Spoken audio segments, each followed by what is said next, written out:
ഇന്ന് ഞാനും അൻവി അമീഷയും കൂടി ഒരു ഷോപ്പിങ്ങിന് പോകുന്നതാണ് കേട്ടോ. ഷോപ്പിംഗ് എന്ന് പറഞ്ഞാൽ നമ്മൾ അടുത്തുള്ളൊരു സ്റ്റുഡിയോയിലേക്കാണ് പോകുന്നത്. മെയിനായിട്ട് സ്റ്റുഡിയോ പോകണം എന്നുള്ളൊരു ഉദ്ദേശത്തോടെയാണ് ഇറങ്ങിയത്. എന്നിട്ട് നമ്മൾ സൗത്തിലെ ഇപ്പോൾ പുതിയ സ്റ്റുഡിയോ ഇറങ്ങിയിട്ടുണ്ട്. അപ്പോൾ അവിടെ പോകാമെന്ന് വിചാരിച്ചു. അവിടെ ഞങ്ങൾക്ക് കളക്ഷൻ കുറവാണ്, എന്നാലും വെറുതെ പോയി. നമ്മളെന്തായാലും മേടിക്കൊന്നുമില്ല, എന്നാലും വെറുതെ നോക്കിയിട്ട് വരാൻ പറഞ്ഞിട്ട് പോയതാണ്. അപ്പോൾ ആദ്യം നോക്കിയ ലിപ്സ്റ്റിക്കാണ്. നമുക്ക് 3 ആൾക്ക് ലിപ്സ്റ്റിക്കില്ല, അപ്പം ലിപ്സ്റ്റിക്ക് നോക്കാമെന്ന് വിചാരിച്ചു. അപ്പോൾ കുറേ ഇങ്ങനെ ഡിസ്കഷൻ നടത്തും. സ്റ്റുഡിയോത്തെ ലിപ്സ്റ്റിക്ക് പൊട്ടിക്കാണ്ട് വെച്ച സാധനമായിരിക്കും കേട്ടോ. കുറച്ച് ലിപ്സ്റ്റിക്ക് ഷെയ്ഡ് മാത്രമേ പൊട്ടിച്ച് വെച്ചിട്ട് നമുക്ക് ടെസ്റ്റ് ചെയ്യാനുള്ളതുണ്ടാവും.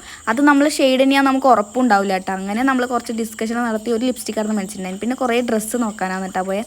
കുറേ നല്ല ഡ്രസ്സ് ഉണ്ടായി, പക്ഷെ നമുക്കൊന്നും ഇഷ്ടപ്പെട്ടിട്ടില്ല. നമ്മൾ ആ ലിപ്സ്റ്റിക്ക് മാത്രം മേടിച്ചിട്ട് ഇറങ്ങി.